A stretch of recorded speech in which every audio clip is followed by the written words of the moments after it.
హనుమంతుడు అశోకవనంలో సీతమ్మను దర్శించుకున్నప్పుడు దేవి మీ వియోగంలో రాముడు మద్య మాంసాలు సైతం మానివేశాడు అంటాడు. శ్రీరాముడు మాంసాహార శాకాహార చెప్పండి. వాల్మీకి రామాయణంలో మీ ప్రశ్నకు ఆధారమైన శ్లోకం ఇది.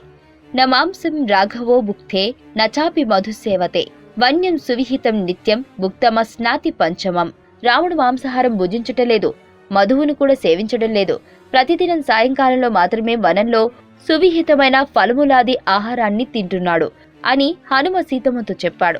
సాధువులను రక్షించడానికి, దుష్టులను శిక్షించడానికి మానవుడిగానే శ్రీరాముడు జన్మించాడు. మానవుడు జీవితంలో ఎలా ప్రవర్తించాలో వివిధ సందర్భాల్లో చూపించి మర్యాద పురుషోత్తముడుగా మన్ననలు అందుకున్నాడు.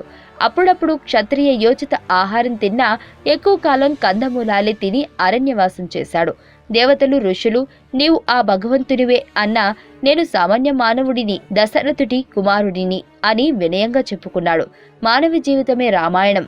తన యాగ సంరక్షణార్థం విశ్వామిత్రుడు రాముడికి అనేక అస్త్రాలను, శక్తులను ఇచ్చి అతనిని శక్తిమంతుని చేసిన ఆయన సన్నివేశాలలో తన సౌశల్య, వీరత్వ, ఔన్నత్యాలతో పాటు సామాన్య మానవునిలోని బలహీనతలను కూడా ప్రదర్శించాడు. శ్రీరాముడు ఆదర్శ మానవుడు, ఆదర్శ పాలకుడు, ఆదర్శపతి. మీకు తెలియని మరిన్ని రహస్యాలను తెలుసుకోవాలనుకుంటున్నారా? అయితే సబ్స్క్రైబ్ చేయండి రహస్యవాణి.